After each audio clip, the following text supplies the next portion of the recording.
Nós estamos tratando desse tema da igreja e falamos então, compartilhamos 6 sermões que percebemos que são assuntos que estão ligados ao longo da trajetória que trabalhamos. Primeiro sermão, nós falamos sobre questões que precedem o caminho da santidade. Questões que precedem, isto é, antecedem o caminho da santidade. Então nós falamos sobre o caráter de Deus, o Deus é santo, o propósito de Deus é de uma nação santa, de um povo separado. Falamos sobre a condição nossa diante de Deus, a compreensão dessa condição diante de Deus.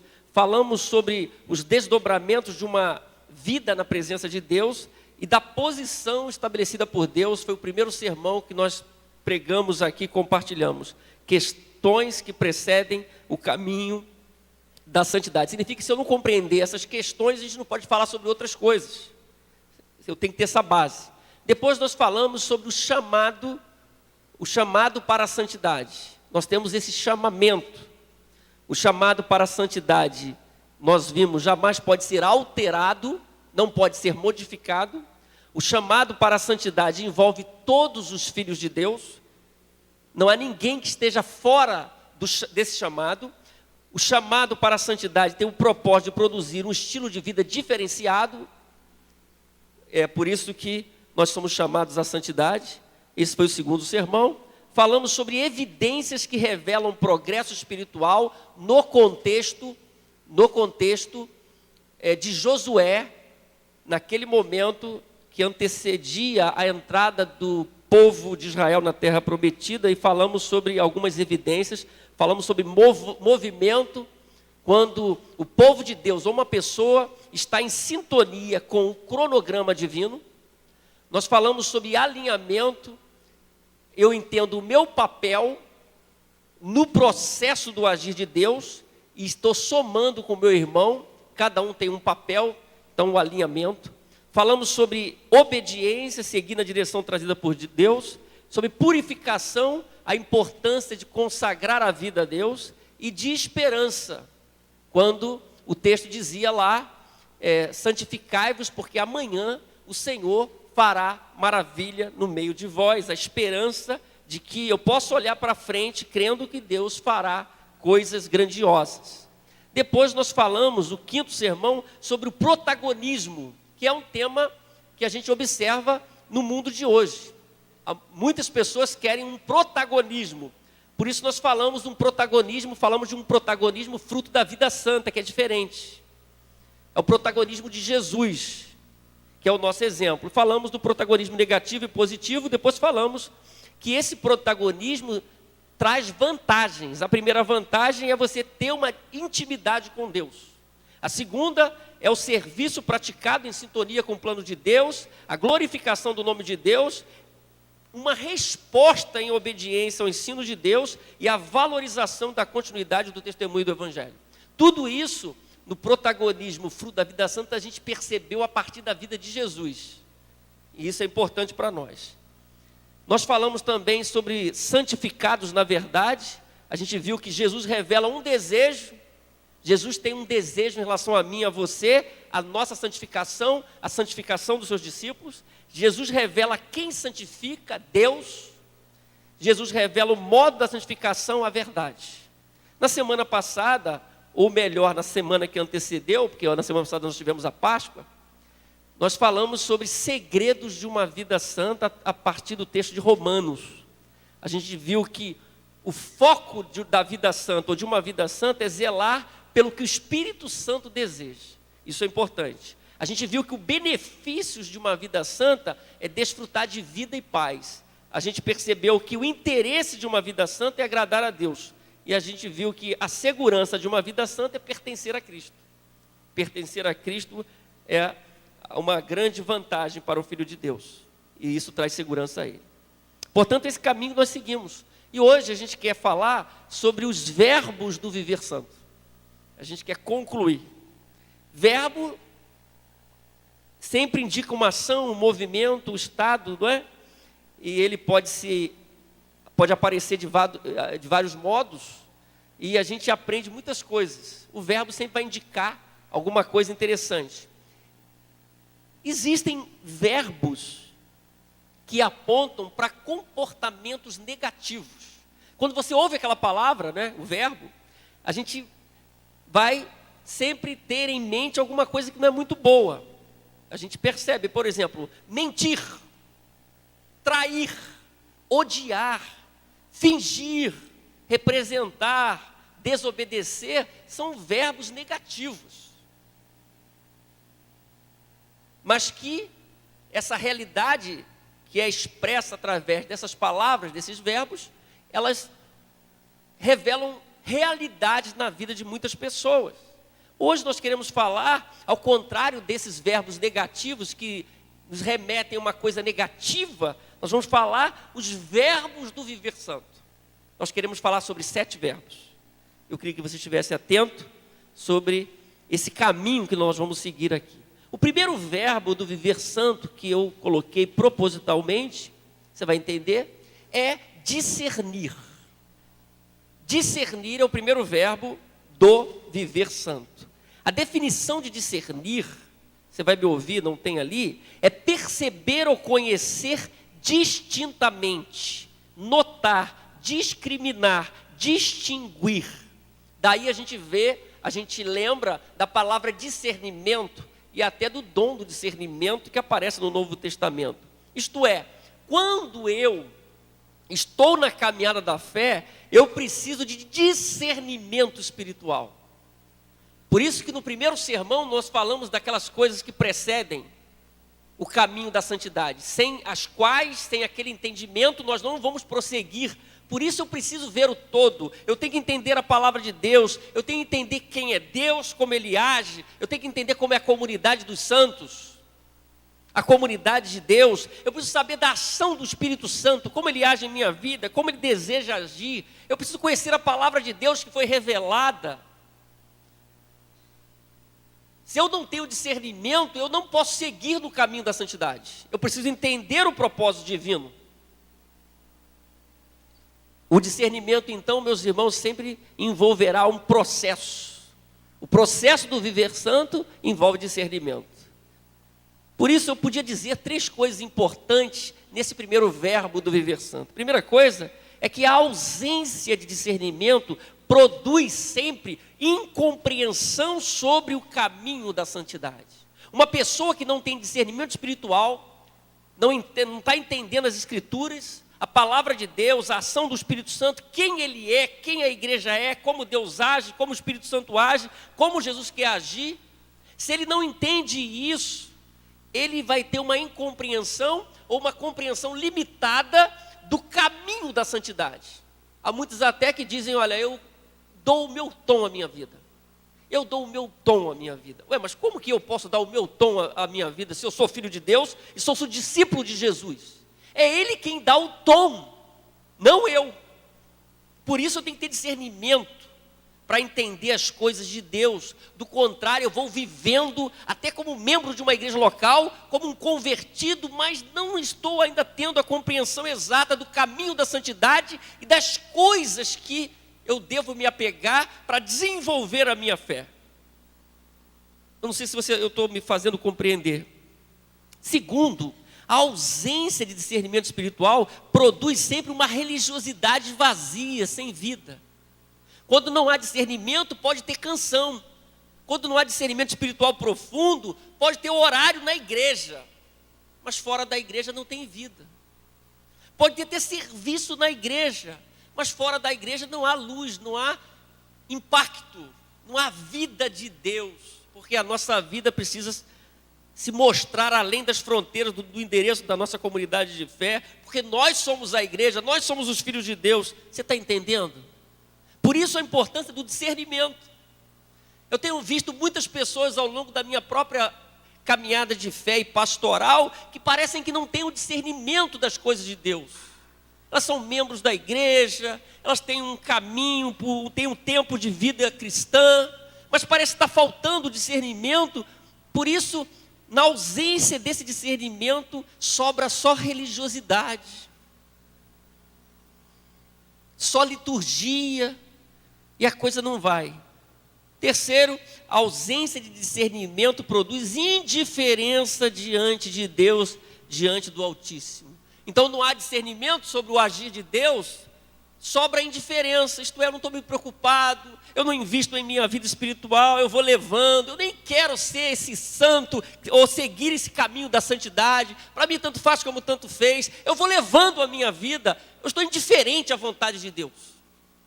Quando uma pessoa, meus irmãos, meu amigo, você que está aqui, entende as coisas de Deus, sempre há um impacto, um incômodo santo, em relação a fazer a vontade de Deus, a agir na vontade de Deus. Por isso que nós falamos já aqui, que a santidade sempre gera uma crise, uma luta tremenda, interior e exterior, porque nós queremos fazer a vontade de Deus, e sempre lutamos com a gente, nós lutamos interiormente, e lutamos exteriormente, com aquelas situações que querem nos abafar ou vêm contra a nossa vida para nos parar. O apóstolo Paulo diz aos Romanos, capítulo 6, mas agora que vocês foram libertos do pecado, o discernimento, é a leitura apostólica, agora que vocês foram libertos do pecado e se tornaram escravos de Deus, o fruto que colhem leva à santidade e o seu fim é a vida eterna. Ele leu acertadamente, Romanos 6, 22. Agora que vocês foram libertos do pecado, quer dizer, vocês foram libertos do pecado, se tornaram servos de Deus, nessa linguagem aqui bíblica, porque a ideia é essa aqui, escravos de Deus. O fruto que colhem leva à santidade e o seu fim é a vida eterna. Há um processo, é a leitura acertada, é a leitura do todo, como começou, como se processa essa vida e para onde vai, é o discernimento. Por isso que discernir é o primeiro verbo do viver santo. Sem discernimento, você não vai a lugar algum. Sem entender as coisas de Deus e como Deus age, você não vai ser tudo o que Ele deseja que você seja. Você pode ser o que você quer. Onde nós encontramos e constatamos a visão de Deus, na própria revelação de Deus, na ação do Espírito Santo. E você vai ter esse discernimento, buscando entender como Deus quer agir, como Ele age. E porque Ele te levantou. Amém, irmãos? Vamos ler lá? Discernir é o primeiro verbo do viver santo. O segundo verbo do viver santo é confessar. Confessar.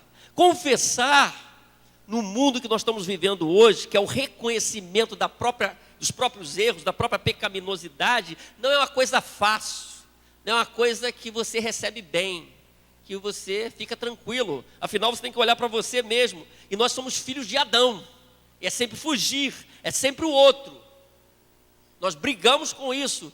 Nós temos dificuldade de reconhecer os nossos erros. É a natureza. Mas o caminho da santificação envolve sempre um grau cada vez maior de confissão. O fato de você seguir na santificação vai fazer com que a sua confissão aumente cada vez mais. Porque você está seguindo num caminho diferenciado, que você quer agradar a Deus, e aquelas coisas que nesse processo vão se manifestando, você vai ver muito bem, e você vai confessar a Deus, porque você quer deixar, você quer vencer, e que você quer purificar a sua vida. Por isso confissão, o verbo confessar, ele é importante, e esse ensino, ele aparece em toda a Bíblia, em toda a Bíblia. Primeira coisa que a gente pode dizer, meus irmãos, então, é que a ausência de confissão indica ou indicará ingenuidade em relação a si mesmo.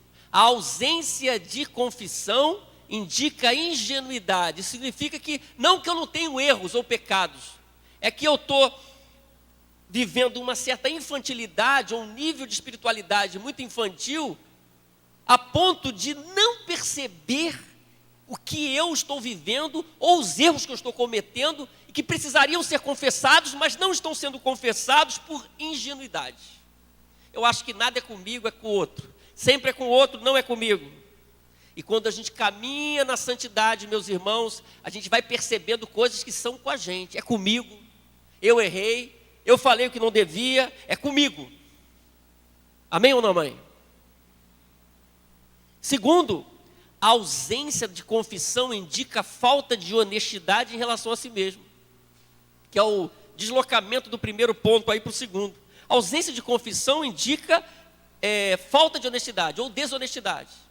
Eu estou vendo, eu sei, mas eu não confesso, eu não reconheço. Eu sei que as coisas não estão boas, mas eu não confesso, eu não digo nada. Eu estou escondendo os meus erros como fosse possível diante de Deus. E diante de Deus não dá para esconder. Não por medo, não que Deus vai me julgar.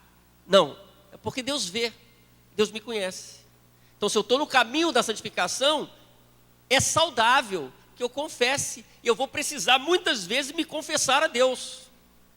Colocar os meus erros diante dele e receber o perdão. Por isso que o João diz, primeira carta de João, tem aí? João diz assim, olha só. É a Bíblia. Eu quero incentivar você a ler a Bíblia e conhecer a palavra de Deus. Coisa fantástica. Se, porém, andarmos na luz, como Ele está na luz, temos comunhão uns com os outros. O sangue de Jesus, seu Filho, nos purifica de todo pecado. Se afirmarmos que estamos sem pecado, enganamos a nós mesmos e a verdade não está em nós. Quando alguém diz que não tem pecado, está se enganando. A verdade não está nele, não está nele. Ele termina dizendo, se confessarmos os nossos pecados, Ele é fiel e justo para nos perdoar os nossos pecados, nos purificar de toda injustiça. Por isso que o caminho da santidade, que envolve confissão, deve ser visto como uma coisa boa, abençoadora. Reconhecer os erros diante de Deus é uma coisa abençoadora. Porque Ele vai me perdoar e vai me purificar. Esse é o caminho. Sem confissão não há purificação, não há perdão. Eu preciso verbalizar, eu preciso colocar diante de Deus. Reconhecer. Por isso que uma compreensão adequada do caminho da santidade é vê-lo como um processo. Por isso nós não devemos ser santos, porque esse ano o tema da igreja é vivendo no caminho da santidade. Mas termos em mente o que Deus quer ao longo da nossa vida e permitir que Ele trabalhe em nossa vida. O processo de santificação ele já é visto na antiga aliança. Quando Deus orientou Moisés para fazer o tabernáculo, nós vemos ali muitas coisas interessantes, mas uma das coisas que nós podemos destacar no tabernáculo e depois no templo, mas primeiro no tabernáculo, é que havia, antes de todo o trabalho sacerdotal e levítico, uma bacia de água. Uma bacia que representava a purificação que aqueles que ministravam diante do povo de Deus precisavam passar e precisavam se purificar. A bacia. Uma bacia que ficava no átrio. Antes de todo o trabalho havia uma purificação. E em toda a Bíblia nós vemos isso, sobretudo na revelação do Novo Testamento. Terceiro, a ausência de confissão indica problemas em relação à definição de saúde espiritual. Qual é a minha definição de vida saudável espiritualmente? O povo de Deus hoje precisa falar sobre isso. Qual é a nossa definição de vida saudável? Diante de Deus. Quando falta confissão, o caso de João era este. Nós tínhamos falsos mestres falando que o que se fazia com o corpo não afetava o espírito. Então eu podia viver uma liberalidade total, uma promiscuidade total. O que eu fazia com o meu corpo não afetava o meu espírito. Note bem isso. Então essa ausência de confissão, no caso deles, indicava uma falsa definição de saúde. Saúde espiritual. Qual é a sua definição de saúde espiritual? Todos aqueles irmãos e irmãs que levam a vida a sério sabem e devem ter, a partir das Escrituras, uma definição de saúde espiritual. Saúde espiritual não é aquilo que eu acho, é o que a Bíblia acha. E como os termos que a Bíblia coloca isso, como eu devo conduzir a minha vida. Por isso a ausência de confissão deliberada mostra dificuldade ou uma definição equivocada de saúde espiritual ou de vida saudável. Nós entendemos isso pela palavra de Deus. Por isso o apóstolo Paulo diz, na segunda carta aos Coríntios, capítulo 7, versículo 1, nós não tratamos, mas queremos mencionar agora, 2 Coríntios 7, 1, diz assim: amados, visto que temos essas promessas, vamos ler juntos? Amados, visto que temos essas promessas,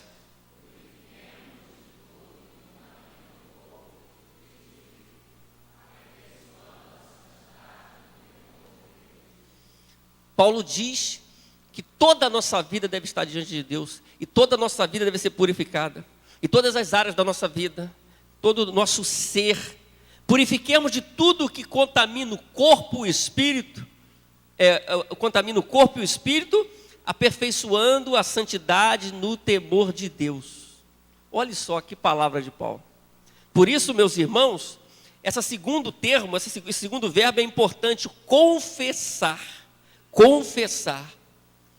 Quem quer seguir nesse caminho de purificação sempre vai ter de confessar os seus pecados, reconhecer a própria sujeira, os próprios erros e a purificação que Deus deseja. O salmista Davi dá o seu próprio exemplo no Salmo 32.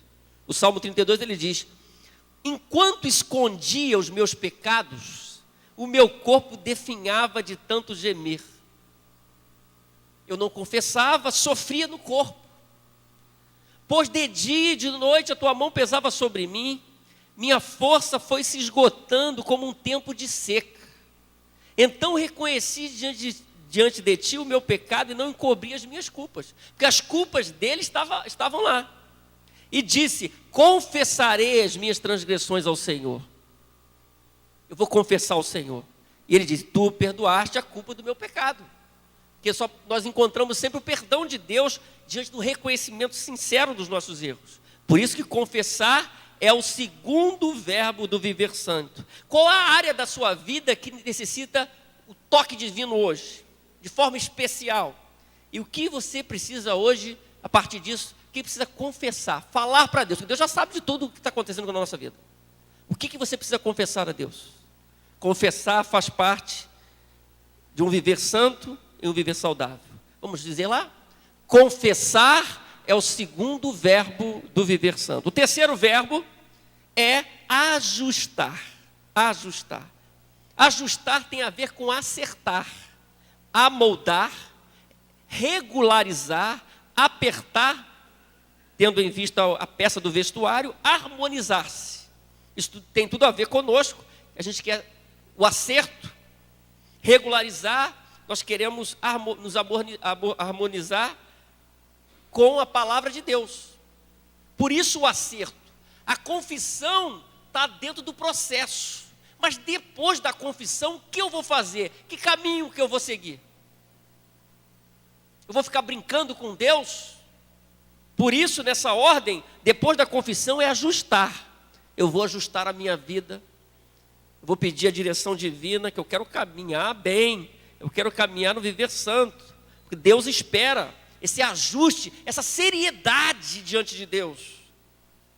O que nós precisamos hoje, como crentes brasileiros, é desenvolvermos uma vida mais séria diante de Deus, mais comprometida. E esse ajuste faz parte do processo. Não existe, meus irmãos, vida santa, um viver santo sem ajustes constantes. Como a confissão constante, o ajuste constante. O que eu tenho que reparar, o que eu tenho que estabelecer em minha vida agora para caminhar bem. Por isso que nós já vimos que Paulo disse, escrevendo à igreja de Tessalônica, porque Deus não nos chamou para a impureza, mas para a santidade. Se Deus não nos chamou para a impureza, mas para a santidade, o que eu tenho que arrumar em minha vida? Porque perdão eu sei que Deus me dá, mas eu não posso ficar brincando com Deus. Eu recebo o perdão de Deus, eu confesso, mas eu tenho que ajustar a minha vida, estabelecer a minha vida, criar hábitos saudáveis para seguir a minha vida bem. Não que isso signifique que eu não vou cometer erros, mas que eu quero acertar, eu quero viver uma vida santa. Por isso, ajustes fazem parte do viver santo, e ajustes envolvem todos os cristãos. Todos nós precisamos nos ajustar. E à medida que você caminha, que você conhece a palavra de Deus, você percebe isso com mais força. Todos precisam realizar ajustes em suas vidas. Segundo, ajustes são acertos que fazemos com auxílio divino. Se eu sou uma pessoa convertida, eu tenho o Espírito Santo. Eu fui selado com o Espírito Santo da promessa. E o Espírito Santo que traz esse discernimento que nós falamos no primeiro verbo, é que vai clarear tudo para a gente. Vai mostrar o que precisa ser acertado. Como que eu tenho que ajustar a minha vida? Que dinâmica que eu dou para a minha vida? Porque eu sou um santo e estou no caminho da santidade. Eu não sou uma pessoa comum. Se eu fui transformado por Deus, por isso ajustes são acertos que fazemos com o auxílio de Deus, divino, do Espírito Santo, de Jesus, do Pai, da palavra revelada. E ajustes criam uma rotina de desenvolvimento espiritual. Acerto, reparos, eu vou caminhando. A pergunta, meus irmãos, é: o que você precisa regularizar hoje em sua vida? Quando estamos conscientes de que estamos no reino de Deus, devemos nos ajustar aos princípios desse reino. E isso é uma entrada forte na religiosidade. Isto é, eu não quero uma vida religiosa, eu não quero só ser membro de igreja, mas eu quero entender os princípios do governo divino. Eu estou debaixo do governo divino, eu oro, venha o teu reino e seja feita a tua vontade. Eu não estou solto. Eu quero Deus comigo, não a bênção de Deus, eu quero fazer a vontade de Deus. Quais são os princípios norteadores para um viver santo? E aí eu encontro. Por isso é importante pensar nesses ajustes. O viver santo envolve ajustes, todos nós. Um grau ou outro nós vamos ter que ajustar a nossa vida. É interessante que Paulo, escrevendo aos Efésios, ele diz algo interessante. É uma constatação também. Quanto à antiga maneira de viver, nós tínhamos uma antiga maneira de viver. Vocês foram ensinados, olha o que ele diz, a despir-se do velho homem. Olha a linguagem. Que se corrompe por desejos enganosos, a serem renovados no modo de pensar e revestir-se do novo homem, criado para ser semelhante a Deus, em justiça e em santidade proveniente da verdade. Eu tinha um estilo de vida antigo, eu tenho que ter agora um estilo de vida novo. Ele usa essa metáfora de tirar uma roupa velha e colocar uma roupa nova, despir-se do velho homem. Agora é tudo novo. Quanto à antiga maneira de viver, vocês foram ensinados a despir-se do velho homem. Quer dizer, vocês sofreram uma mudança e vocês devem estar atentos como que se processa agora o viver na presença de Deus, o novo homem. Novo estilo, novo pensamento. Só Deus pode fazer isso. Por isso, ajustar é o terceiro verbo do viver santo. Vamos repetir? Ajustar é o terceiro verbo do viver santo. O que você precisa ajustar hoje? Quarto verbo do viver santo é resistir. Resistir. Resistir é oferecer resistência, não ceder, opor-se, recusar-se, negar-se, não sucumbir, sobreviver, conservar-se firme, inabalável, durar, subsistir. Sabe que ao longo da minha vida espiritual de mais de 30 anos, eu tenho visto muitas pessoas sucumbirem, desistirem. Elas cederam em algum momento, elas não permaneceram. E a Bíblia nos incentiva a isso, a resistir. Por isso o quarto verbo do viver santo é resistir. O santo deve sempre resistir a um conceito desse mundo, por exemplo, as ideologias que estão nascendo nesse mundo, para manter a sua integridade espiritual, como filho de Deus. O santo tem um compromisso com a verdade de Deus, então ele resiste. Resiste àquele conceito que não é de Deus, resiste a hábitos que não glorificam a Deus, resiste ao diabo, às investidas satânicas, porque ele tem que resistir, e ele é apto para resistir por aquilo que Deus oferece a ele. Ele tem uma armadura, ele tem o escudo da fé, e ele pode resistir, por exemplo, aos dados inflamados do maligno. Efésios capítulo 6, ele tem uma armadura. Ele tem que resistir aos falsos ensinos, porque ele quer permanecer, ele quer chegar no final, ele quer chegar à terra da glória, à eternidade. Por isso é importante nós pensarmos nesse aspecto do resistir. Nós todos, em algum momento, enfrentamos pressões, de todos os lugares, de todas as formas, e nós precisamos resistir, resistir na fé. O Tiago diz: sujeitai-vos a Deus, mas resisti ao diabo, ele fugirá de vós, por exemplo. Eu posso resistir em nome do Senhor. Por isso, a resistência proposta da palavra é sempre para que o seu propósito seja cumprido e para que eu desenvolva a minha fé, lançando de tudo aquilo que Deus me deu, lançando mão de tudo que Deus me deu.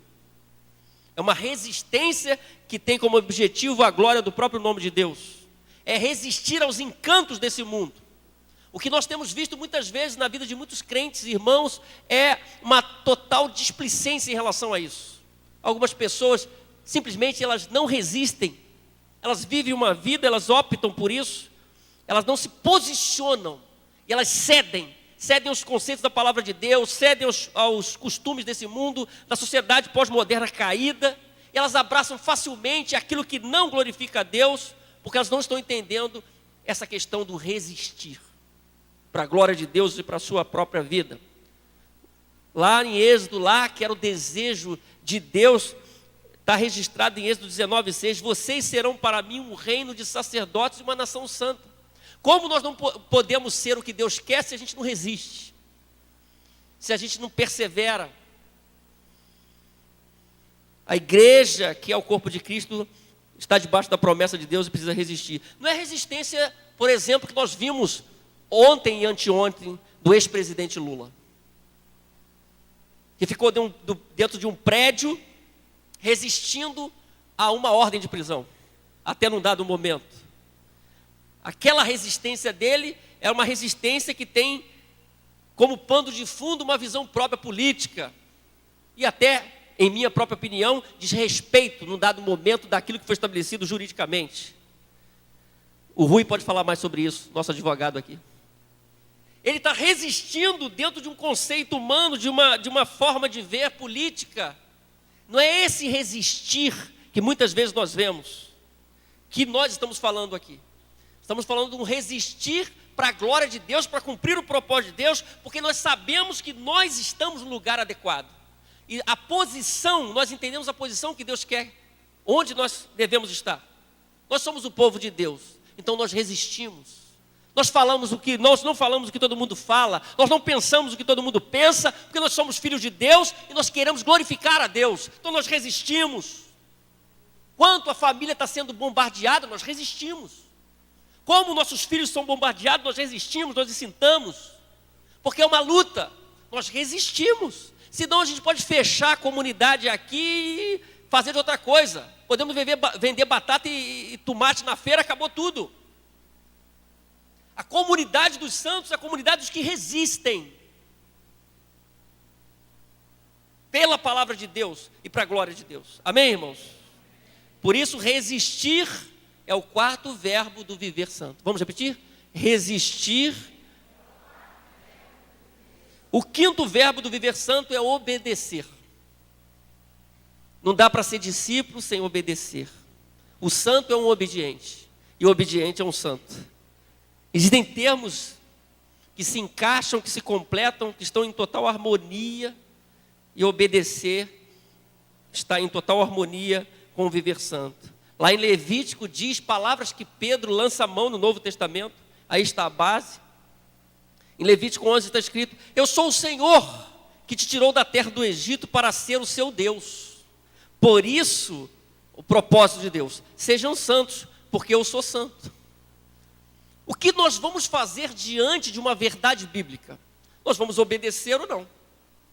Nós vamos entender que isso é importante ou não? Diante do santo Deus, o que nós vamos fazer? Ele se revela como santo, nós vimos isso no seu propósito, da pessoa, no caráter de Deus. O termo que nós vimos é: Deus é majestoso em santidade. Nada pode contaminar a Deus. Ele é um Deus separado de tudo. Ele é santo, no seu sentido perfeito. Nós somos santos, mas podemos em algum momento sermos infectados por algum pecado, por alguma coisa. Mas Deus é santo, nada pode alcançar a sua santidade. E Ele diz: eu sou santo, vocês devem ser santos, é o meu desejo.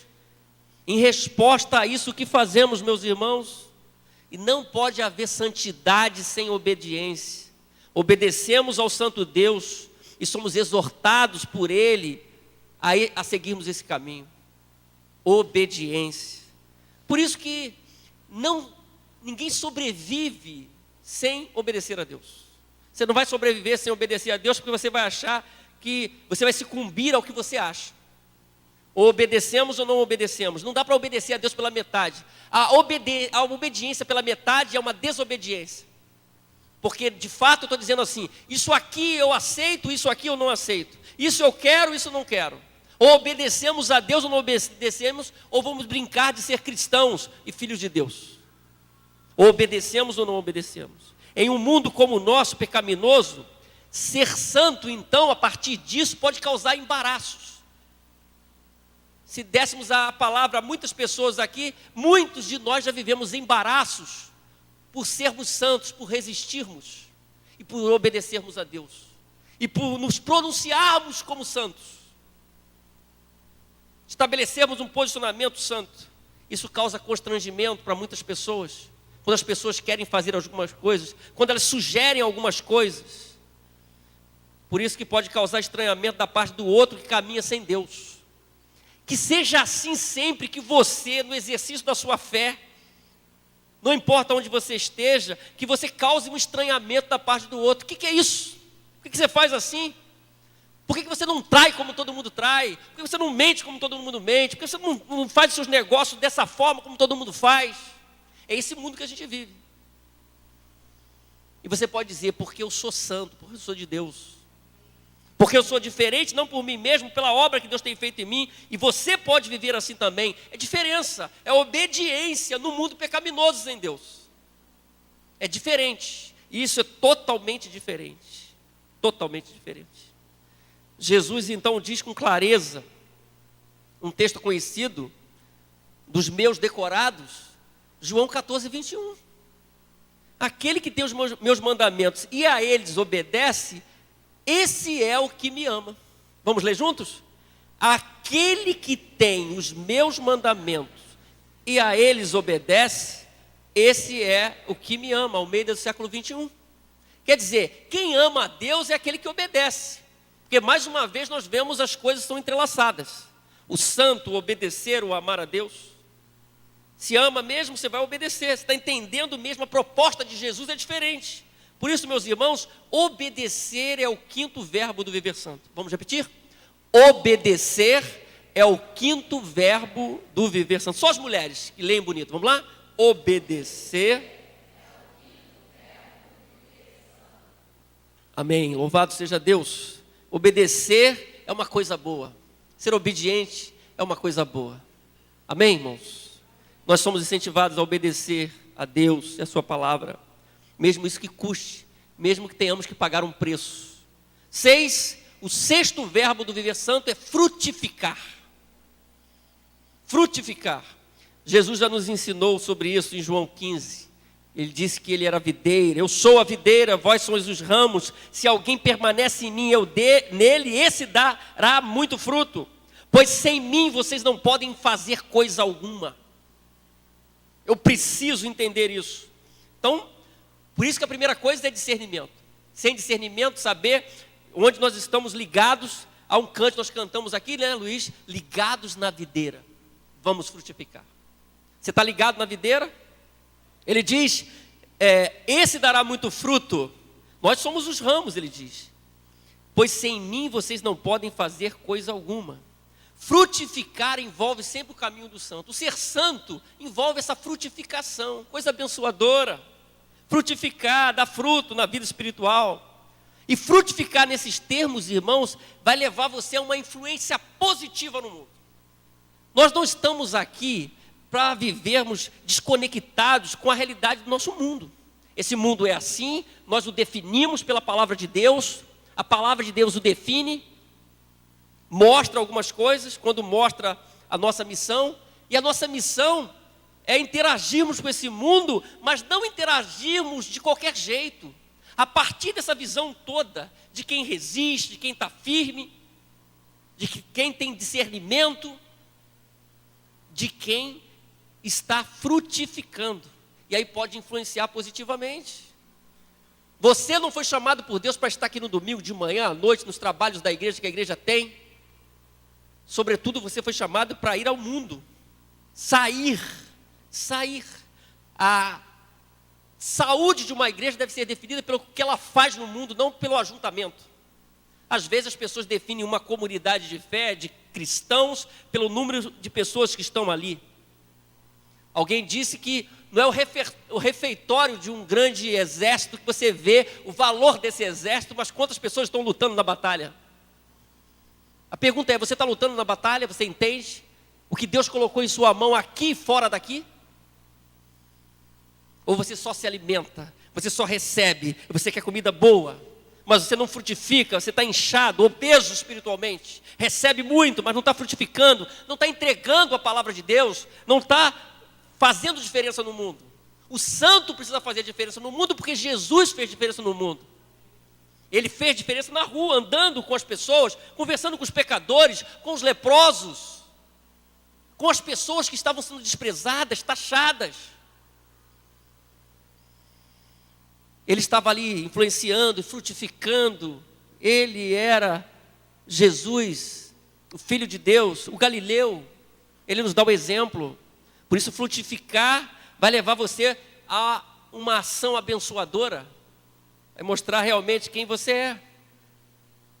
Pessoas, diz essa citação, podem recusar-se a reconhecer a veracidade de nossos argumentos, mas não podem esquivar-se da evidência de um viver em santidade. Eu posso pregar, e o testemunho envolve sempre uma verbalização do conceito da palavra de Deus, ide por todo mundo e pregar o evangelho a toda criatura, a grande comissão. Lucas registra as palavras de Jesus: recebereis poder para ser testemunha em Jerusalém, Judéia e Samaria, até os confins da terra, testemunho verbal. Por isso ele diz aqui que pessoas podem até rechaçar os nossos argumentos, por melhores que eles sejam, mas não podem esquivar-se da evidência de um viver em santidade. Então você está no seu trabalho e o cara está com uma família toda arrebentada, ele não está entendendo o que é a família, qual o papel dele da família, mas você é um santo e você está ali, e você diz para ele como é que tem que cuidar da esposa e dos filhos, e como que Deus quer que ele faça, e ele vê isso em sua vida, e isso é muito claro para aquelas pessoas que estão à nossa volta, como nós conduzimos a nossa vida. Então, as pessoas podem resistir aos argumentos nossos, mas não poderão resistir à evidência de que a sua vida é diferente, que a sua casa é diferente, que o seu relacionamento está pautado em outros termos, e aquilo chama atenção. Não é igual. Isso por si só já é um fruto do relacionamento com Deus. Isto é, eu não preciso estar na igreja, quando eu estou lá sozinho, entre os pecadores, não perdoados, porque eu sou um pecador resgatado. Essas pessoas que nós convivemos, são as pessoas que nós éramos antigamente, carentes da glória de Deus, da graça de Deus. Nós precisamos falar para ela o caminho é Jesus. O caminho é o caminho de uma vida transformada, dessa transformação inicial, que me leva a um posicionamento diferenciado. Então as pessoas vão ver que a minha vida é diferente. E isso vai trazer um impacto. João capítulo 15, 16, Jesus diz: não foste vós, vamos ler? Não foste vós que me escolhestes, pelo contrário, eu vos escolhi e vos designei a ir e dar fruto que permaneça.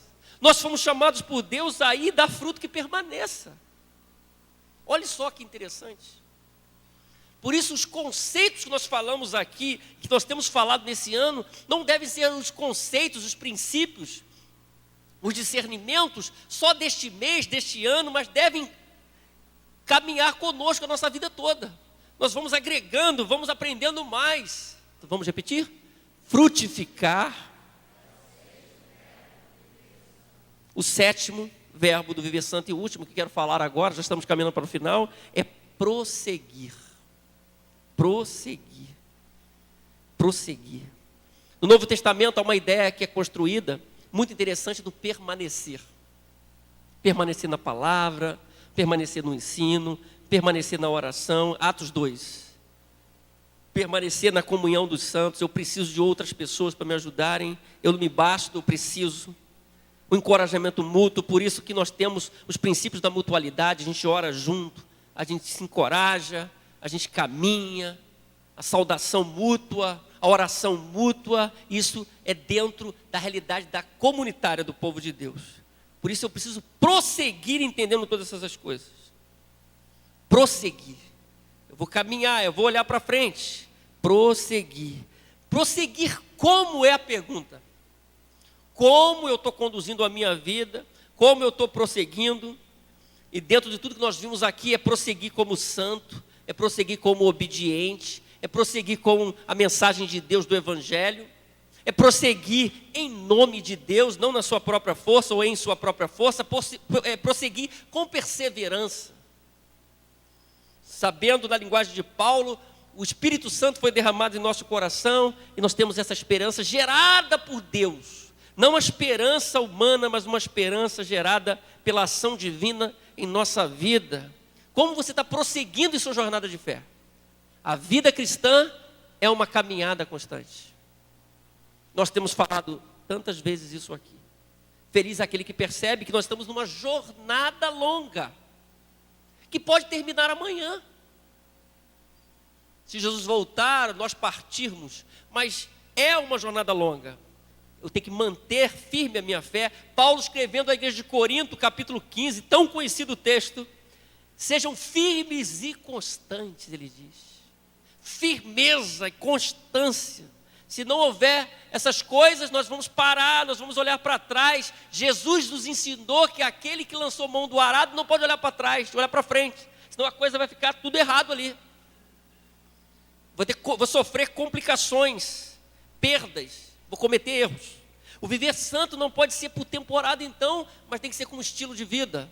Eu vou permitindo, não sou perfeito, mas peço a Deus para abençoar a minha vida, para me ajudar. Eu quero prosseguir. E nós precisamos entender tudo isso, o propósito de Deus então. Eu quero prosseguir, porque já entendi todas aquelas questões que nós já falamos aqui. E eu vou viver. Eu quero cumprir o propósito de Deus para a minha vida. Por isso, meus irmãos, prosseguir é o 7º verbo do viver santo. Vamos repetir? Prosseguir. Mas de repente, tenhamos pessoas aqui querendo parar. Querendo olhar para trás. De repente pensando, não vale a pena prosseguir, não quero continuar. Eu acho que eu vou desistir. Eu vou voltar para o estilo de vida velho. Pode ser. Mas eu espero que diante de tudo que você ouviu, você possa entender o que Deus quer para a sua vida. Que você olhe para frente, que você entregue tudo para Ele, peça que Ele renove a sua visão, que te dê discernimento, que você se ajuste. Se tiver alguma coisa para confessar, confesse. Você resista em nome de Deus a tudo que não é de Deus, que você obedeça, que então você frutifique, porque é um caminho que envolve frutificação, e que você continue, você prossiga sempre, você vai prosseguir para a glória de Deus.